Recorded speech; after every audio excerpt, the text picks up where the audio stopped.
हमारा आज का थीम है भरपूर जीवन।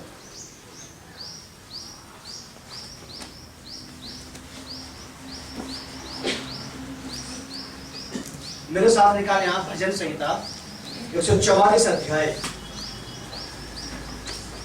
Psalm 144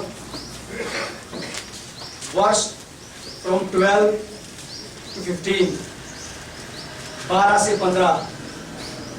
भजन संहिता 144 अध्याय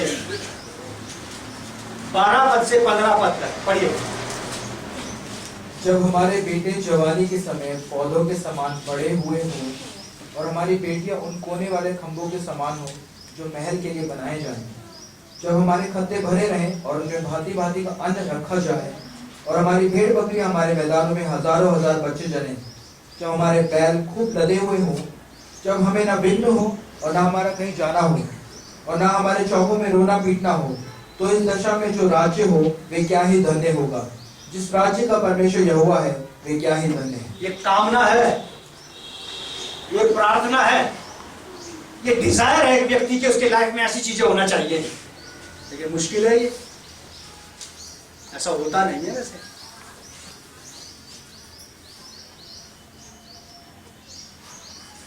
ये अभिलाषा है, एक व्यक्ति की प्रार्थना है, एक व्यक्ति की जिज्ञासा है, उसके अंदर की बात है ये जो बाहर आई है। उसकी ख्वाहिश क्या है? वो ये कह रहा है कि जब हमारे बेटे जवानी के समय पौधों के समान बढ़े, बढ़े नहीं, बढ़े, ग्रो, बढ़े, बढ़े नहीं, क्या बढ़े। जब हमारे बेटे जवानी के समय पौधों के समान बढ़े हुए हो और हमारी बेटियां उन कोने वाले खंभों के समान हो जो महल के लिए बनाए जाए। इस व्यक्ति की जिज्ञासा है, इस व्यक्ति की लालसा है ऐसी। पता नहीं कि कभी ऐसा कर पाएगा अपनी लाइफ में, ये देख पाएगा कि नहीं इसके बच्चे परमेश्वर के भवन में ऐसे हो, वैसे हो, क्यों हो, क्योंकि इसके लिए तो उसको अपने बच्चों को शुरू से गाइड करके रखना पड़ेगा। इसके लिए तो बच्चों को उसका शुरू से खींच के रखना पड़ेगा। लालसाएं तो है आपके पास, लेकिन पूरी नहीं हुई बहुत सारे लोगों की।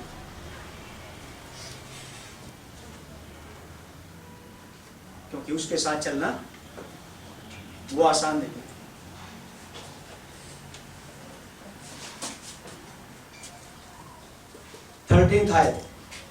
जब हमारे खत्ते भरे रहे और उनमें भांति भांति का अन्न रखा जाए। फुल ऑफ ब्लेसिंग्स की बात कर रहा है ये, परमेश्वर की तरफ से बरकतें।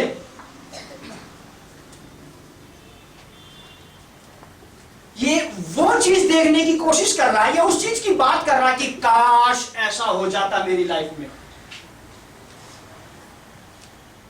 बहुत सारे लोग ऐसी कामनाएं तो करते लेकिन बेचारे कभी पा नहीं पाते, क्योंकि वो जिससे कामना कर रहे हैं ना उसके साथ चलते ही नहीं है। जिससे वो कह रहे हैं, जिससे वो चाह रहे हैं कि काश परमेश्वर मेरी लाइफ में ऐसा कर दे, हम उसके साथ चल तो रहे नहीं। तो ये कामनाएं ठुस बम है, ठुस बोल जाएगा फिनिश, आपका पैसा वेस्ट गया, आपकी कामनाएं करना वेस्ट चला जाएगा, आपका उसकी तरफ ताकते रहना वेस्ट चला जाएगा, आपका उसकी दोहाई देते रहना किसी काम का नहीं है, क्योंकि आप उससे लालसा तो रख रहे हैं लेकिन आप उसके साथ चल, ये बड़ा मुश्किल काम है। उसको लिस्ट थमा देना बहुत आसान है कि प्रभु मेरे नाती पोतों को भी ऐसा कर देना। परमेश्वर के हाथ में लिस्ट थमा देना बड़ा आसान है कि मेरे बाद, जब वो कभी कभी मुझसे टकरा जाता है जबरदस्त तरीके से, मैं उसको ये कहता हूं कि मेरे बाद मेरे बच्चों की सुधि लेना। मैं अपने बेटे और बेटी का नाम लेकर उसको बोलता हूं कि इनको भूलना मत।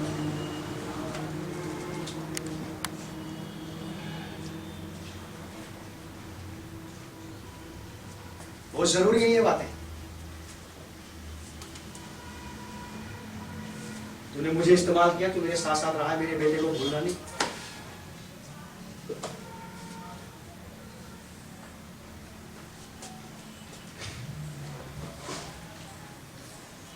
जब हमारे खत्ते भरे भरे रहे और उनमें भांति भांति का अन्न रखा जाए। हमारे घर में कई प्रकार का अन्न रखा जाए और हमारी भेड़ बकरियां हमारे मैदानों में हजारों हजार बच्चे जने। उर्दू के एक डायरी में लिखा कि हजारों लाखों। मेरा जो साधन है, मेरा जो व्यापार है, वो इतनी जबरदस्त तरीके से मल्टीप्लाई होना चाहिए, इतनी जबरदस्त तरीके से बढ़ना चाहिए। बिजनेस, मेरी खेती बाड़ी, मेरी छोटी सी दुकान, मेरा छोटा सा बिजनेस इस तरह से बढ़ना चाहिए, असीमित होकर के।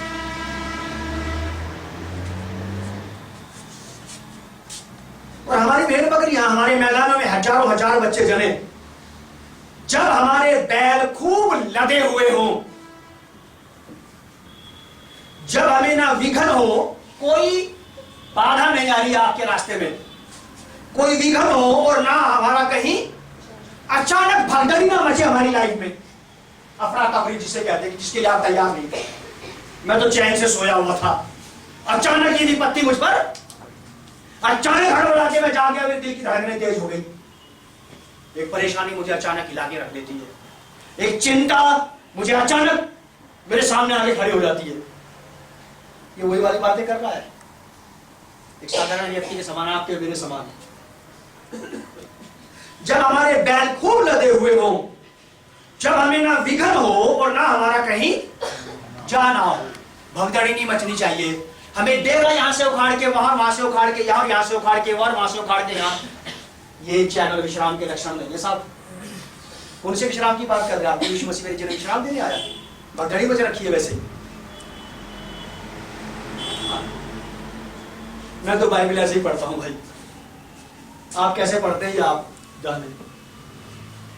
जब हमारे बैल खूब लगे हुए हो, जब हमें ना विघन हो और ना हमारा कहीं जाना हो, और ना हमारे चौकों में रोना पीटना हो, विलाप, हमारे घर के आंगन में विलाप, हमारे कमरों में विलाप, हमारी छतों पे विलाप। अगर पति पत्नी यहां बैठे तो रो रहे हैं, वहां बैठे तो रो रहे हैं, घर में अंदर है तो रो रहे हैं, घर के बाहर अंदर बाहर सड़क में चले गए तो वहां भी रो रहे हैं, अपनी नुकसान की, अपनी कमियों की बातें करते हुए। पता नहीं कैसे होगा भाग्य। हाँ, मैं भी यही सोच रही थी सुबह से, दोनों एक जैसे हो गए। रोना पीटना का मतलब कपड़े फाड़ के सड़क में जाके रोना नहीं होता। अकेले में भी आदमी इतनी बुरी तरह से रोता है कि जितना वो सच में नहीं रोता है। मैं अभी किसी को कह रहा था कि प्रार्थना करते करते अब मेरी आंख से आंसू नहीं निकलते। पता नहीं, वास्तव में मेरी आंख से आंसू नहीं आते, अब नहीं आते। कई दिन से मैं 1-1.5 महीने से फील कर रहा हूँ, लेकिन मेरे रोने में कसर नहीं रहती है साहब। रोया नहीं जाता है मुझसे, लेकिन मेरे रोने में कसर नहीं रहती। जब मैं उसके सामने आता हूँ तो मैं ऐसे दहाड़ मार मार के उसके सामने रोता हूँ कि बस वो सुन सकता है मेरी आवाज। खामोश बैठा रहता हूँ, चुप बैठा रहता हूँ, मेरी आंख से एक बूंद पानी नहीं निकलता है। पता नहीं सूख गया है क्या, लेकिन फिर भी मैं रोता हूँ साहब। वो आंसू मेरे कोई नहीं देख सकता, बस मैं जानता हूँ और वो जानता हूँ। ऐसी भी स्थिति होती है आपकी, ऐसी भी स्थिति होती है लोगों की, मेरी भी ऐसी स्थिति है। और ना हमारे चौकों में रोना पीटना हो, तो इस दशा में जो राज्य हो वो क्या ही धन्य होगा। यदि किसी परिवार की, किसी घर की ऐसी स्थिति है तो क्या ही धन्य है वो। ब्लेसेड है परमेश्वर की तरफ से कि ना तो कोई चिंता है, ना कोई फिक्र है, ना किसी की उधारी है, ना किसी प्रकार की कोई तकलीफ है, ना किसी प्रकार की कोई बीमारी है, ना किसी प्रकार से किसी भी तरह की कोई टेंशन, चिंता, विचलित करने वाली बातें इसकी लाइफ में नहीं है। यदि ऐसा कोई व्यक्ति यहाँ पे है, यदि ऐसी कोई स्त्री और पुरुष यहाँ पे है, तो ब्लेसेड है कोई।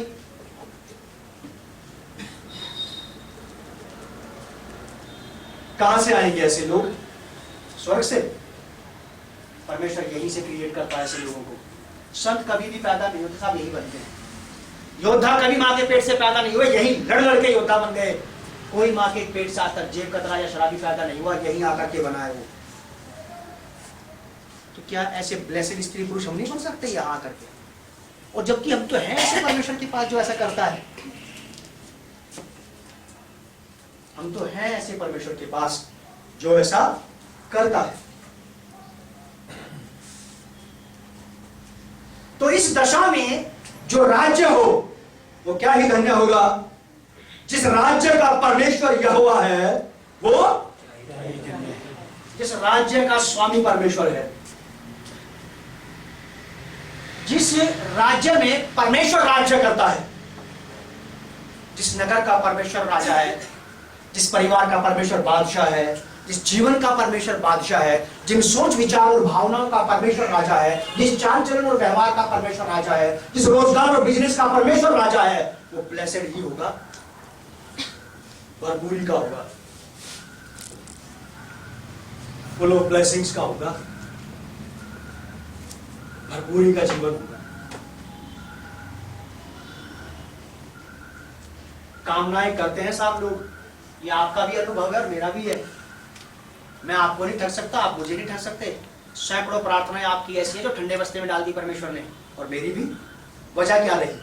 हमने लालसाएं तो की, लेकिन हम उसकी भरपूरी नहीं कर पाए, उसके साथ चल नहीं पाए, उस स्टेटस पे, उस लेवल पे जिस लेवल की मैं कामना कर रहा हूं, मेरी कामना इस लेवल की है और मेरा मसीह जीवन इस लेवल पे चल रहा है कोई कम्युनिकेशन?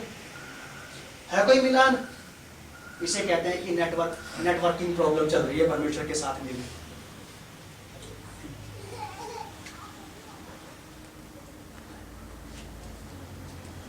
मुझे कुछ चीजें बहुत बुरी लगती है बाइबल की, बिल्कुल बर्दाश्त नहीं कर पाता मैं चीज। यदि परमेश्वर ये कहता है कि मैं तुझे ये बनाऊंगा, उसने नहीं बनाया मुझे, या तो ये कर नहीं पाया, या फिर मैं ही कहीं से मोल्ड नहीं हो पाया, या तो ये मुझे बना नहीं पाया, या मैंने इसको अपने आप को बनाने ही नहीं दिया। दो ही बातें हो, तीसरी बात नहीं हो सकती। और मैं अक्सर एक बात कहता हूं लोगों को कि परमेश्वर से मैं जो चाहता हूं वैसा कर सकता है। उसने ऐसा अब तक नहीं किया है। इसकी वजह ना तो शैतान है और ना परमेश्वर है। कौन है? मैं स्वयं। मैं खुद ही ऐसा हूं कि मैंने परमेश्वर को अपने अंदर हाथ डाल के काम करने ही नहीं दिया। क्योंकि जब परमेश्वर किसी भी व्यक्ति के अंदर हाथ डाल के काम करना शुरू करता है, वो ऐसे शुरू नहीं कर देता आंख बंद करके। वो सबसे पहले आपसे और मुझसे हमारे पाप, हमारे दुराचार, हमारे व्यभिचार, हमारी कुदृष्टि, हमारी गड़बड़ियों के ऊपर बात करना शुरू करेगा सबसे पहले। अगर कोई भी व्यक्ति ये कहता कि प्रभु मुझ में काम कर, तो फंस गए आप ऐसा कह के। आप जिन चीजों के साथ बंधे हैं, जिन चीजों के साथ जुड़े हैं, उन्हीं के साथ वो आपके अंदर काम नहीं कर सकता। उसने उजियाले को अंधियारे के अंदर रह के काम नहीं किया। उसने उजियाले को अंधियारे से, उसने धरती पे पौधे लगाने के लिए समुद्र का इस्तेमाल नहीं किया, उसने दोनों को अलग कर दिया। अगर कुछ काम करने के लिए आपने परमेश्वर को बोल दिया कि आपकी लाइफ में काम करे, तो फंस जाओगे आप। बोलना मत बोलना कि प्रभु मुझ में कुछ नया काम कर, फिर आपको वो कुछ चीजों से अलग करेगा जो आपके बस की बात है ही नहीं। वो अनंत जीवन पाने वाला लड़का आया जो धनाढ्य था, जवान था, बूढ़ा धनी नहीं था वो, कि जिसने जवानी में इसके बुढ़ापे में धन कमा लिया, खास रहा है और तीर्थ स्थान में धन दे रहा है। किसी तरह से उद्धार मिल जाए, किसी तरह से मोक्ष मिले। ये जवान धनवान था, इसके पास धन की कमी नहीं थी और इसको मोक्ष चाहिए था। प्रभु यीशु मसीह के पास आकर कहता कि मैं क्या करूं? यीशु मसीह ने उसको तरीका बताया, छोड़ के चला गया यीशु मसीह को वापस। कई चीजें ऐसी हो जाती है जब परमेश्वर हमारे जीवन में काम करना शुरू करता है तो छोड़ने की बात करता है, और आपसे बिना कुछ छुड़वाए अगर वो काम कर दिया आपकी लाइफ में, मैं जगह छोड़ दूंगा साहब। मैं बाइबल को जितना जानता हूं, अगर आपको सुधारे बिना आपके जीवन में वो काम कर जाए तो मैं ये जगह छोड़ दूंगा। अगर आपको बदले बिना वो आपके जीवन में कोई बदलाव का काम कर दे तो फिर मुझे कोई राइट नहीं बनता कि मैं यहां के प्रचार करूं। जितना मैं परमेश्वर की बात को जानता हूं, उसके वचन में मैंने ऐसा ही पढ़ा है। उसने अंधियारे को उजियाले से, उसने धरती को पानी से, उसने नीचे के जल को ऊपर के जल से, तब इनमें सब में काम किया उसने अलग अलग। देख लेना उत्पत्ति की किताब में, तब उसने अलग अलग काम किया सबके अंदर। आप और मैं अगर सड़ाहट का जीवन जी रहे हैं, हम कहीं उलझे हुए हैं किसी प्रकार के अशुद्ध रिलेशन में, और उसी में हम चाहें कि परमेश्वर हमारे अंदर काम कर जाए, असंभव, असंभव। दया का खाना तो देता रहेगा, दया का निवाला, दया का टुकड़ा जरूर मिलेगा, क्योंकि वो धर्मी अधर्मी दोनों को पालता, क्योंकि वो तो दयालु परमेश्वर है। ये धन्य है वो लोग जो अपने पालन पोषण को भाप लें कि ये धर्मी वाला पालन पोषण हो रहा है मेरा या अधर्मी वाला। भजन संहिता 75 अध्याय 75। सब लोग यही चाहते हैं कि काश ऐसा हो जाए, काश ऐसा हो जाए, काश ऐसा हो जाए, अगर ऐसा ना होता तो ये हो जाता बहुत अच्छा रहता, ये नहीं, अरे ये हो गया, अगर ये ना होकर वो हो जाता तो बस स्वर्ग मिल जाता हमें। कल्पनाएं तो है, ख्वाहिश ही तो है। नीति वचन की किताब में लिखा है कि कल्पना तो मनुष्य ही करता है, लेकिन उसकी सफलता वो सेनाओं के यहोवा की ओर से आती है। बनाते रहो, बनाते रहो। ठंडे बस्ते में चली गई बहुत सारी कल्पनाएं, बहुत सारी प्रार्थनाएं परमेश्वर ने ठंडे बस्ते में डाल रखी है। अरे चलो, ये मुझसे ले ही नहीं सकते, मेरा दम ही नहीं है, ये ललकार नहीं सकते मेरे सामने आकर के, क्योंकि इनके जीवन शुद्ध नहीं है। परमेश्वर के सामने जाकर परमेश्वर को वही ललकार सकता है इसके जीवन में परमेश्वर के सामने खड़ा होने का स्टेमिना हो।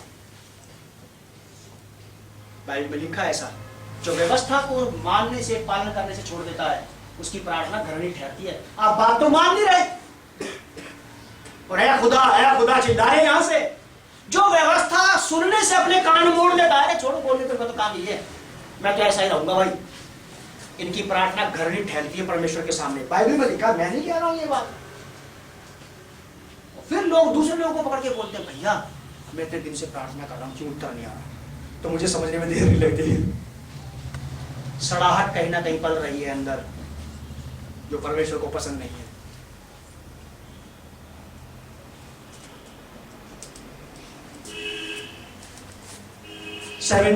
साम 6 और 7 पद पढ़िए इसका। क्योंकि बढ़ती ना तो पूर्व से न पश्चिम से न जंगल की ओर से आती है, परंतु परमेश्वर ही न्यायी है, वे एक को घटाता और दूसरे को बढ़ाता है। क्योंकि सफलता, तरक्की, उन्नति बढ़ती ना तो पूर्व से आती, ना पश्चिम से आती और ना जंगल की ओर से आती। अचानक ही आप घनाटे हो गए। अरे ऐसा कैसे हो गया भाई? ये कौन सा रुपए का गोला आसमान से गिर गया तुम्हारे घर में भाई? क्या अचानक ही हो गया ये तो भैया? अरे अचानक तो घटना ही घटती, आदमी अचानक घनाटे थोड़ी होता है। अचानक तो विपत्ति बढ़ती आदमी के ऊपर। करोड़पति थोड़ा होता आदमी अचानक तो कंगाल हो जाता आदमी। घनाटे अचानक नहीं होता आदमी, उसके लिए उसको भयंकर कठोर परिश्रम करना पड़ता है, सालों का जीवन रहता है उसका।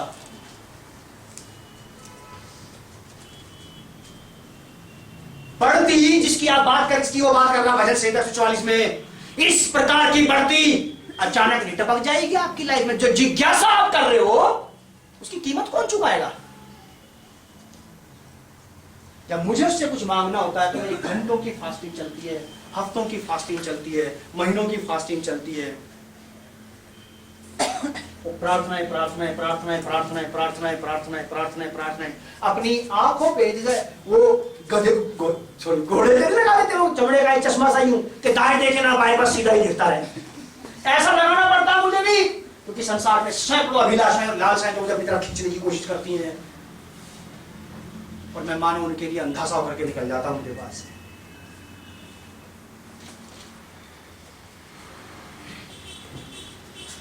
बढ़ती तरक्की, उन्नति, सफलता।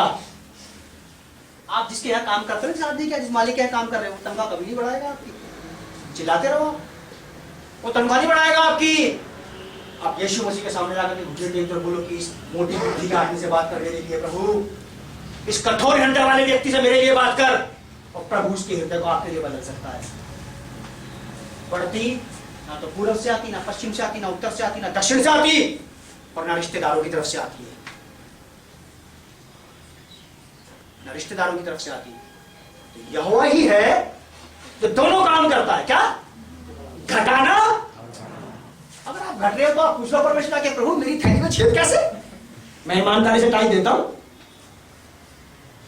कई बार जब मेरी प्रार्थना को उत्तर नहीं आता था, मुझे कहने बिल्कुल शर्म नहीं आती, मैं जाकर उसको बोल देता हूं कि हाँ मैंने भी तो नहीं किया ऐसा जो आपसे मैं कह रहा हूं कि आप ये कर दो।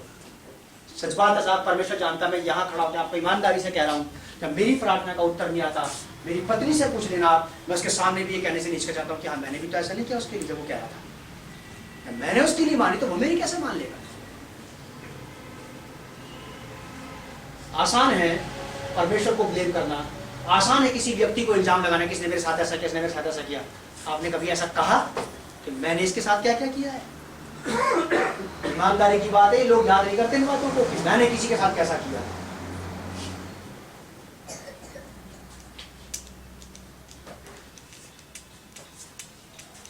बढ़ती, ये आपके हाथ में एक चाबी आ गई बस अब, क्योंकि बढ़ती ना तो पूर्व से आती, ना पश्चिम से और ना जंगल की ओर से आती है, क्योंकि परमेश्वर ही क्या है? न्यायी। वो एक को बढ़ाता है और दूसरे को बढ़ाता है अपने प्रेम के कारण, अपनी आज्ञाकारिता के कारण, और घटाता है जब हमारा प्रेम उससे कम पड़ जाए, जब हमारी उसके प्रति आज्ञाकारिता कम हो जाए, तब घटना शुरू हो जाता है। पारा चढ़ना और गिरना, आपको दोनों को भांप लेना चाहिए कि आपका परिवार किस लेवल पे चल रहा है इस वक्त। अगर आप ठहर गए हैं तो सड़ जाएंगे साहब जल्दी। ठहर जाना ये आपको बिल्कुल खबर नहीं देगा कि आप कहां हो। आपका घटना आपको खबर दे देगा कि मामला खतरे की तरफ जा रहा है भाई। आपका बढ़ना आपको खबर दे देगा, वेरी गुड, बहुत अच्छे चल रहे हैं हम। अगर आपकी स्थिति, आपका स्तर बिल्कुल ठहर गया है, ना ज्यादा हाई फाई में है, ना ज्यादा लोअर में है, मिडिल में है, तो ये ज्यादा खतरनाक स्थिति है, क्योंकि ये वाली बात आपको कभी नहीं पता है कि आप कहां हो। अरे कुछ तो पता लगे कि गाड़ी पीछे जा रही है क्या आगे जा रही है, क्या हो रहा है गाड़ी में, पता नहीं लग रहा भैया क्या हो रहा है गाड़ी में। कुछ तो खबर दो मुझे कि मैं घट रहा हूं या मैं बढ़ रहा हूं। अगर मैं घटूंगा तो मैं प्रार्थना करूंगा, अगर मैं बढ़ूंगा तो मैं भजन गाऊंगा, अगर मैं स्टेबल हूं तो मैं कुछ भी नहीं कर रहा हूं। अगर मैं ठहरी गया एक जगह तो फिर आदमी कुछ नहीं करता, क्योंकि उसको खुद ही नहीं पता रहता कि बीपी हाई है कि लो है, कुछ नहीं पता उसे बेचारे गरीब को। उसको पता लगना चाहिए कि बढ़ रहा है कि घट रहा है। मेरे डॉक्टर कहता है कि अगर तुझे पता नहीं पड़ रहा है ना तो स्थिति बड़ी गंभीर है तेरी, कभी भी खुदा बचाए। बढ़ती ना तो पूर्व से आती, ना पश्चिम से आती और ना जंगल की ओर से आती है। केवल परमेश्वर ही है साहब जो भजन संहिता 144 अध्याय के 12 पद से 15 पद तक आपकी लाइफ में बिल्कुल यूं का यूं उतार देगा। आपकी लाइफ में वो ऐसे उतार देगा इन चीजों। बस केवल परमेश्वर ही कर सकता है, क्योंकि हमने पढ़ लिया ना, और कहीं से नहीं आएगा, और कोई रास्ता ही नहीं है इसका। व्यवस्था विवरण, सेकंड पॉइंट है हमारा, व्यवस्था विवरण, डिटरमिनरी चैप्टर 28 वर्स 2, दूसरा पद। बहुत बहुत अजीज है ये पद, मुझे बहुत अच्छा लगता है। व्यवस्था विवरण की किताब उसका 28 अध्याय 2 पद मैं से अपनी हर प्रार्थना में बोलता हूं। देखी जाएगी, होगा तब भी ठीक है और नहीं होगा लेकिन बोलूंगा जरूरी से, रोज सुबह खड़ा होकर उसके सामने। चलिए, फिर अपने परमेश्वर यहोवा की सुनने के कारण, फिर अपने परमेश्वर यहोवा की बातें मानने की वजह से, ये सब उसकी बातें सुनने के कारण, उसकी बातों पर चलने के कारण, उसकी बातों को अपने जीवन में पहला स्थान देने के कारण, उसकी बातों का आदर करने के कारण, उसकी बात को मान करके वैसे जीवन जीने के कारण ये सब आशीर्वाद तुझ पर पूरे होंगे। ये सारे आशीर्वाद जो इस पवित्र शास्त्र बाइबल में लिखे हैं, 6000 से ज्यादा आशीर्वाद है इसमें 6000 से ज्यादा आशीर्वाद है। ये सब तुझ पर पूरे होंगे, एक भी बिना पूरा हुए नहीं रहेगा। सब पूरे होंगे, एक भी इसमें से एक भी ठुस बम नहीं है। हमारी प्रार्थनाएं ठुस बम हो सकती है, लेकिन इसकी बातें आकाश और पृथ्वी टल जाएंगे, यीशु ने बोला 24-35 मत्ती की किताब में, लेकिन मेरी बातें बिना पूरा हुए नहीं टलेंगी। ये सारे आशीर्वाद आप पर पूरे हो रहे हैं।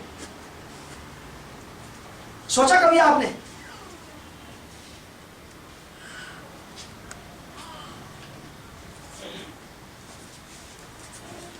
बहुत ज्यादा जरूरी है चीज।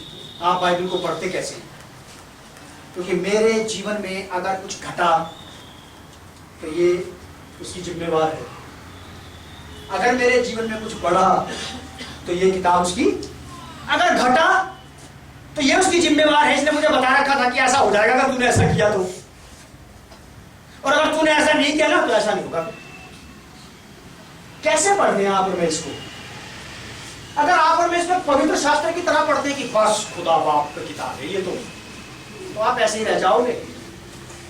अगर आपने इसको लाइफ लाइन, गाइडलाइन की तरह पढ़ा कि ये मेरे पूरे जीवन को दिशा दे सकती है, ऐसी किताब है, तो फिर आप वैसे ही बढ़ेंगे। धार्मिकता की स्थापना के बारे में बोला था ना मैं, कुछ लोग तो इसको ऐसा लगे अपने घर में कपड़े में लपेट के ऐसा रखते थे बाबा कि हवा ना लग जाए इसको। ये धार्मिकता की दुष्ट आत्माएं हैं जो आदमी को इतना ज्यादा राइचियस बना देगी कि आदमी किसी को भी कर देगा कुछ भी उसके साथ, किसी भी चीज की उपासना कर सकता है वो, किसी भी चीज की। वो इस पंखे के आगे भी झुक जाएगा, मैंने इसको बनाया, बस यही है सब कुछ। ये है धार्मिकता की दुष्ट आत्मा जो आदमी से कुछ भी करा देती है, कहीं भी किसी भी सृष्टि की उपासना करवा देगी उससे।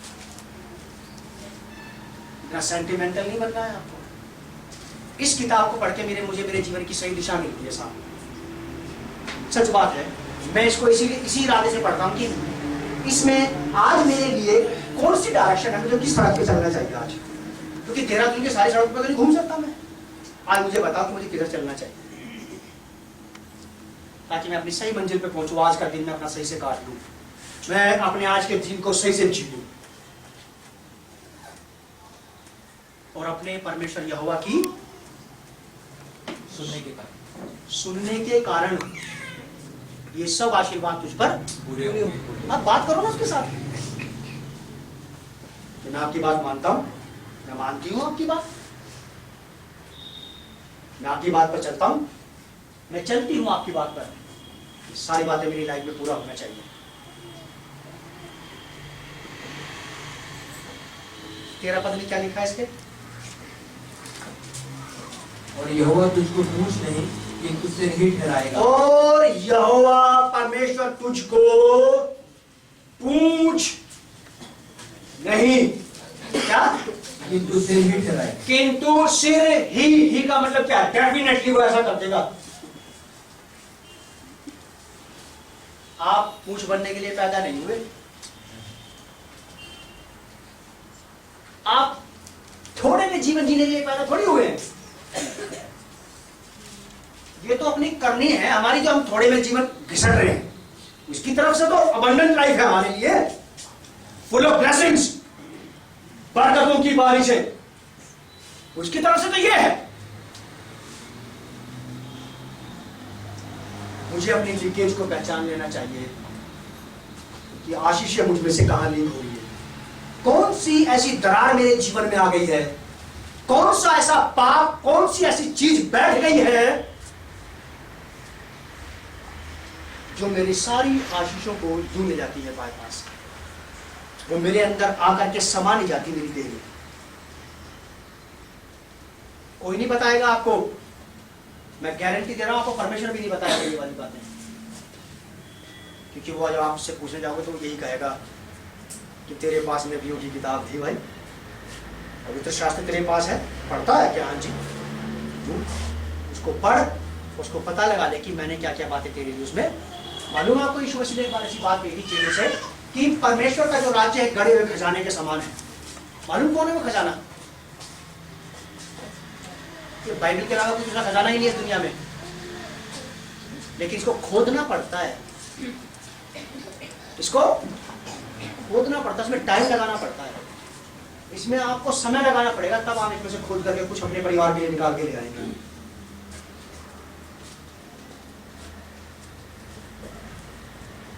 और यहोवा परमेश्वर तुझको पूंछ नहीं किंतु सिर ही, सिर भी नहीं कहा उसने कि कभी कभी सिर बना दूंगा भाई मैं तुझे, है ठीक है, तेरी मेरी म्यूचुअल अंडरस्टैंडिंग है आपस में, वो मुझे ऐसी अंडरस्टैंडिंग करनी है आपके साथ, मुझे आपके साथ कोई ऐसा वायदा ही नहीं करना है, इसमें आप मुझे कभी कभी नीचे और कभी कभी आप मुझे ऊपर ले जाओ। मैं आपके साथ किसी बात में सहमत नहीं होऊंगा इसमें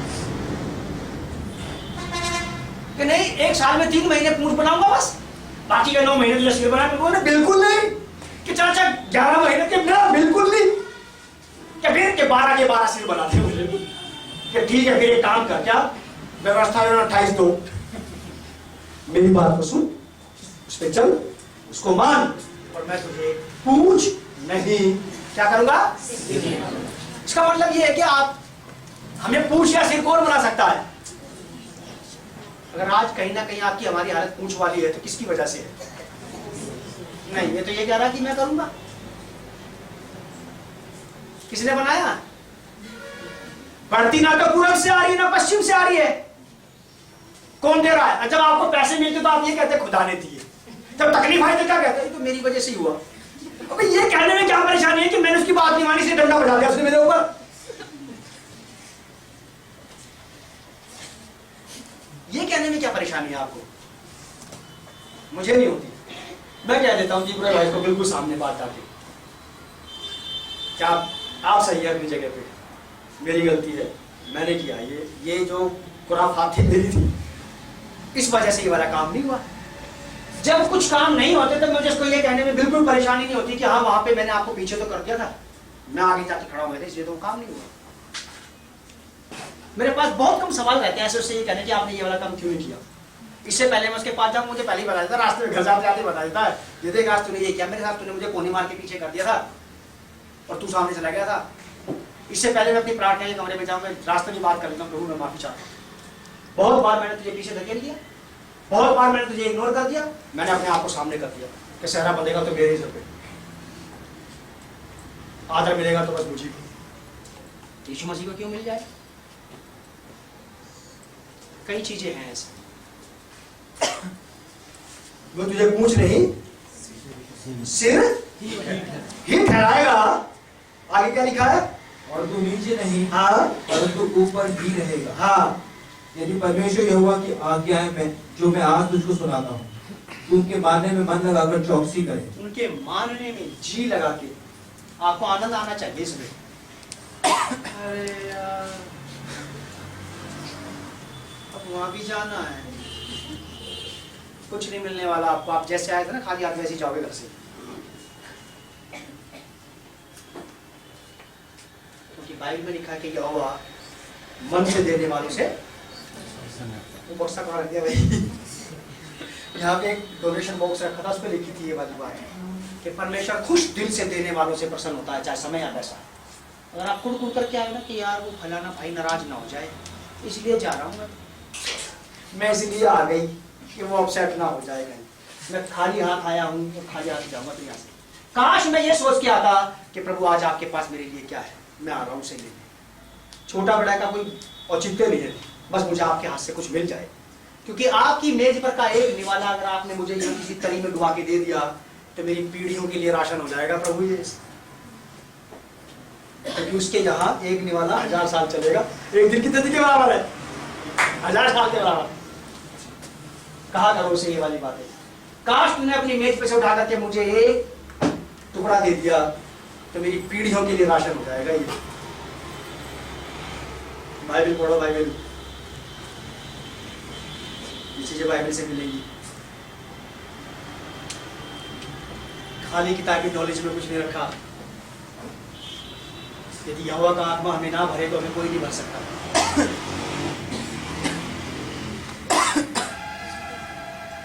इतनी जबरदस्त भरपूरी। मत्ती 9:26 में ऐसा लिखा है, मत्ती 9:26, 9:26 मैथ्यू। अब थोड़ा सा पलटने वाला है सब कुछ।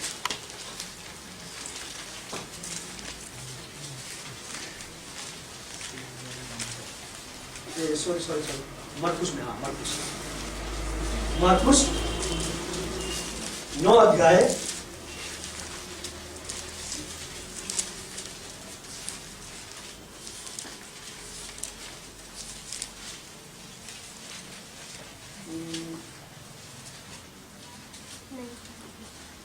'नहीं, मैं बता देता हूं आपको। ऐसे वहां ऐसा लिखा है, आप लोग उसको रेफरेंस में याद कर लेना। प्रभु यीशु मसीह ने यह बोला कि किसी भी मनुष्य का जो जीवन है उसकी धन संपत्ति की बहुतायत से नहीं होता। मान लो अगर आपको ये सारा वाला धन भी दे दे परमेश्वर और इसके बावजूद भी नरक जाना पड़े तो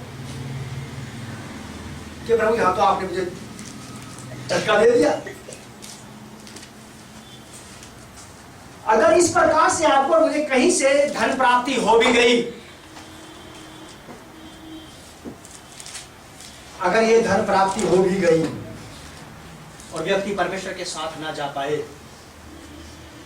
के साथ ना रहे, तो ये उसको धोखा देने वाला ही धन कहलाएगा। 8 अध्याय मरकुस की किताब उसके 36 पद में लिखा है साहब, यदि मनुष्य सारे जगत को प्राप्त करे और अपने प्राण की हानि उठाए तो उसे क्या लाभ होगा?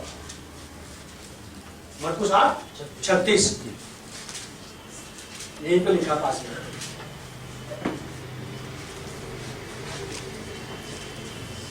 ये एक जीवन है इस धरती पर का।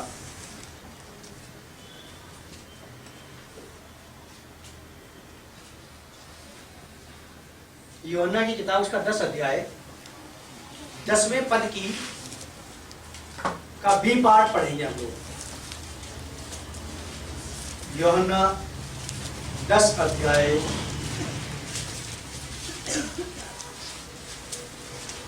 10 पद का बी पार्ट, मैं इसलिए आया कि वे जीवन पाए और बहुतायात का, abundant life, full of blessings, भरपूरी का जीवन।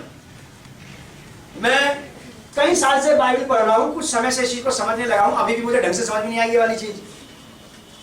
और इस चीज तक पहुंचने के लिए फिर मुझे यही करना पड़ता है कि प्रभु जिस उद्देश्य से आपने ये वाली बात कही है ना, वही उद्देश्य पूरा करो। क्योंकि मुझे पता है कि मैं मांगने में कहीं ना कहीं चूक कर दूंगा। मैं मांगने में हो सकता है कि कहीं ना कहीं अपने फायदे के झांसे में आके लिमिटेड बात आपको बता दूं। लेकिन जिस इरादे से आपने ये वाली बात कही है कि मैं इसलिए आया हूं कि ये जीवन पाए और भरपूरी का, कौन सी भरपूरी की बात कर रहे थे आप? कुछ चीजों को तो मुझे उसी के ऊपर डाल देना पड़ता है। अगर मुझे भरपूरी समझ में आया तो मुझे एक ही भरपूरी समझ में आएगी, बच्चों का बढ़िया स्कूल में एडमिशन, मुझे अच्छी नौकरी, पत्नी को भी एक नौकरी, एक कार और अपना घर हो जाए, बस ये भरपूरी समझ में आती है मुझे। लेकिन जब मैं इसके दृष्टिकोण से देखता हूं तो मुझे ये समझ में आता है कि नहीं यार, ये तो नहीं कह रहा था, क्योंकि ये अनलिमिटेड गॉड है, इसकी बातें कभी भी लिमिटेड नहीं हो सकती, क्योंकि आकाश और पृथ्वी में नहीं समाता। इसको समझने के लिए मुझे अपना दिमाग भी ऐसे खींचना पड़ा। यीशु मसीह में अपने दिमाग को आपकी हाइट के बराबर खींच लेता हूँ, और अब मैं भी यही कहता हूँ कि आपने जिस इरादे से ये वाली बात कही थी, वही वाला इरादा मेरी लाइफ में पूरा करो। जिस उद्देश्य से आपने ये वाली बात कही कि वे भरपूरी का जीवन, कौन सी भरपूरी की बात कर रहे थे आप? किस प्रकार की भरपूरी की बात कर रहा है ये? आप भजन संहिता 144 अध्याय के 12 से लेकर 15 पद तक वो बिल्कुल पीछे छूट गए, नहीं छूट गए पीछे, वो बिल्कुल आखिरी में खड़े हैं। और 10 अध्याय का 10 पद का बी पार्ट बिल्कुल फ्रंट में आ गया कि मैं इसलिए आया हूं कि ये जीवन पाया। कौन सा? होता है भरपूरी का जीवन, कसरत की जीवन। अब आप अपने घर में बैठ के अंदर लगाना, भरपूरी किसे कहते हैं आपके हिसाब से? आप विचार करना अपने घर में बैठ के अपनी पत्नी के साथ की भरपूरी आपके हिसाब से क्या है? आप ये कहते हुए कि यीशु मसीह 18 ट्रक भर भर के ना नोटों के भेज दे मेरे घर, बस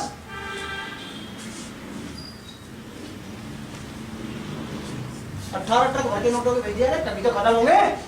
काश आपने ये बोला था कि यीशु मसीह क्या आप मुझ में समा जाओ, बस फिर सब कुछ मेरा ही। काश हमने ये कहते थे कि प्रभु आप मेरे साथ साथ रहो। अरे ऐसे फायदे के आदमी को घर में रख लेना चाहिए, फायदा देने वाले व्यक्ति को तो घर में रख लेना चाहिए। रख लो यीशु मसीह को अपने घर में। ये बेचारा कभी कभी हमारे घर के बाहर होता है और कभी कभी हमारे घर के अंदर। कोई भी आदमी आसानी से आपका घर तब छोड़ देगा जब उसके मन की बात नहीं होगी। जब तक आपके घरों में यीशु मसीह के मन की बातें नहीं होगी तब तक वो घर में नहीं रहेगा। वो आपको हमेशा गेट के बाहर ही मिलेगा। आप आओगे, यीशु मसीह बाहर क्यों खड़े हो? कि घर में जाके देख तेरी पत्नी ने क्या हाल रखा है, ऊँट रखा बच्चों को उसने, विकराल रूप धारण कर रखा उसने। मैं क्या करूँगा तेरे घर में जाके? तू भी यही मेरे साथ मान लिया है, तू जाएगा तुझ पर टूट पड़ेगी।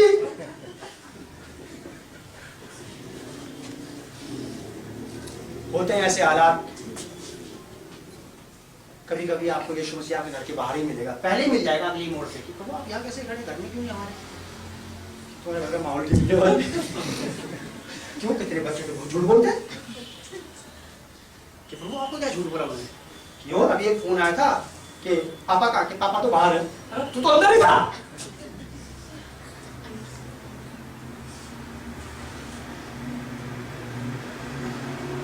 होता है क्या ऐसा, करते हो? मत करो, हम ही तो दुनिया को बदल सकते हैं, हम कब बदलेंगे?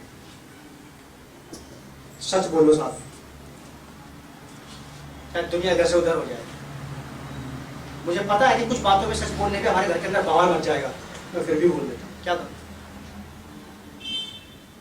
क्या करूं बताओ? मतलब मुझे एक तरीका बता दो आप कि भाई साहब आप थोड़ा सा बात को घुमा दो तो यीशु मसीह क्या कहता है कि यहाँ किसी मुंह से खड़ा है, बातों को घुमाने वाले घूम के बाहर निकल जाओ।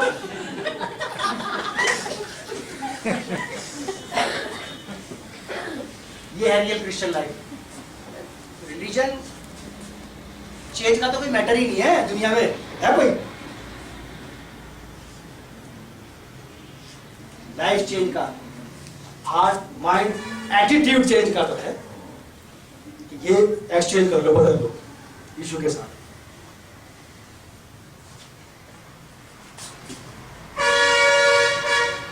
मैं इसलिए आया कि ये जीवन पाए और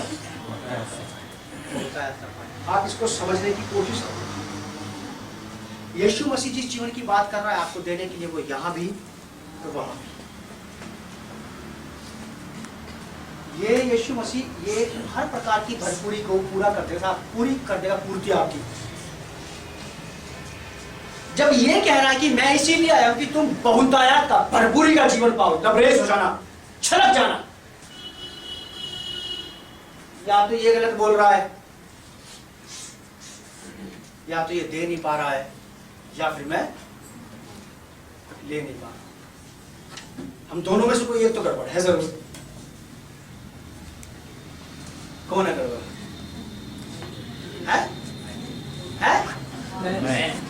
ये हम किसने बोला? एक ही आदमी सबकी तरफ से भरना, बताओ आदमी के प्यार में सबका प्यार। मैं परसों मैं ये सोच रहा था कि मेरे लिए सबसे बड़ी हार होगी जब मैं स्वर्ग जाऊंगा, वहां जाकर मैं हार जाऊंगा। तो आप ये सोचना कि मरा जाएगा क्या? वहां जा रहा मुझे, मैं हार इसलिए जाऊंगा जब मैं स्वर्ग में जाकर के मेरे बहुत सारे पैकेट्स देखूंगा कि वो वहीं के वहीं रह गए, मैंने मांगे ही नहीं तो उसने दिए भी नहीं। फिर मुझे वहां जाके पता पड़ेगा तू तो अभी बहुत कुछ मांग सकता था मुझसे। हार जाऊंगा मैं अगर मैं उन आशीषों को, उन ब्लेसिंग्स को जो स्वर्ग, उनका वहां कोई काम नहीं है, वो सड़ेगी वहां रखी रखी। स्वर्ग में कोई काम है आशीषों का, बरकतों का कोई काम है स्वर्ग में? तरक्की उन्नति का क्या काम बताओ स्वर्ग में? यहां उसकी जरूरत है तो खींच के ले आओ अपने हिस्से को। यहां पे मैं परसों सोच रहा था कि यार मुझे बहुत दुख होगा बात में, जब जाऊंगा जसपाल मैं देखूंगा तो चट्टा लगा पड़ा इस मजे तो 2.5 कमरे भरे पड़े अभी तो तेरे पैकेट के, और वहां छोटे छोटे कमरे नहीं होते 10 बाई 10 के, और बड़े बड़े वो मिलेंगे गोदाम के नाम के। इतनी ब्लेसिंग्स परमेश्वर के पास आपकी मिलेगी, दुख होगा आपको मुझे कि प्रभु मैंने क्यों नहीं पाया इसको, और वो वहां सड़ी रही। और परमेश्वर ऐसा नहीं करता कि कोरियर वालों की तरह तुम्हारी चिट्ठी हमारे घर, हमारी चिट्ठी किसी और के घर, ऐसा नहीं करता परमेश्वर। उसको सबके एड्रेस नाम पते हैं। अगर आपकी ब्लेसिंग्स आपके पास नहीं आई और आप पहले उसके पास चले गए वहां, तो वो वहीं के वहीं रह जाए। फिर मैं स्वर्ग में रहूंगा, वो भी वहां रहेंगी, मैं उसको देखूंगा, किलसूंगा वहां स्वर्ग में। यार अच्छे स्वास्थ्य, अच्छे तंदुरुस्ती का जो मेरा पैकेट है वो तो यहाँ रखा है, और मैं जमीन पे दवाइयां खा के जिया। मेरे लिए फुल ऑफ ब्लेसिंग्स का एक पैकेट रखा ऊपर, और मैंने रगड़ रगड़ के जीवन जिया है। क्यों नहीं मांग लिया था मैंने इसको? फिर पछतावा होगा, पछतावे से कोई फायदा नहीं होगा। यीशु मसीह को पकड़ लो, इसके हाथ को पकड़ लो, इससे साइन करा लो आज एग्रीमेंट पे। क्या आपने बोला कि मैं इसलिए आया हूँ, ये तो फंस गया यीशु मसीह। तो यीशु मसीह फंस गया, आपके हत्थे चढ़ गया ये। अगर आपको इसका इस्तेमाल करना आता हो तो कर लो, मुझे तो आता है, मैं ऐसे ही पकड़ता हूँ, इसे ऐसे ही ढीलता हूँ। आपने बोला है कि मेरा आना बस केवल इसीलिए था कि तुझे भरपूरी का जीवन देना, और तू कंगाली में मरा है। ना तेरे जीवन में सुख था, ना चैन था, ना आराम था, ना विश्राम था, और तूने खाना भी ठीक से नहीं खाया। खाना तो भाग भाग के खाता था।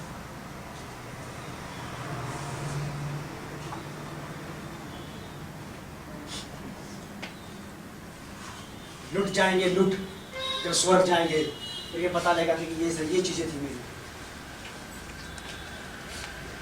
यीशु मसीह इसीलिए आया कि आप बहुतायात का जीवन पाओ, भरपूरी, हर एक चीज की भरपूरी, बहुतायात, ज्यादती, है ना, ज्यादती, अति कर देना किसी चीज की, कि प्रभु ने अति कर दी, मुझे इतना धनाट्य बना दिया, तो एक्सेस, अति कर दी प्रभु ने, कहा कि मुझे शांति देने की, मुझे अच्छा स्वास्थ्य तंदुरुस्ती देने की। दुनिया स्वाइन फ्लू के हाथों चल बसी,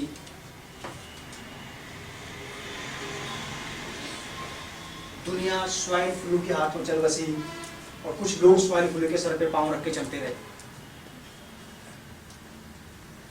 नहीं भाई, कुछ लोग उसको रगड़ते रहे और आगे बढ़ते रहे। प्लेग, महामारियां फैलती रही और लोग आगे बढ़ते चले गए, कुछ महामारी के हाथों मारे गए।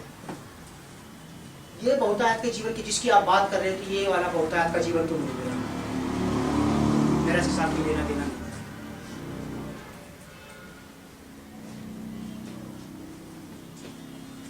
बहुत जरूरी है, इस बात को मत कर देना भाई।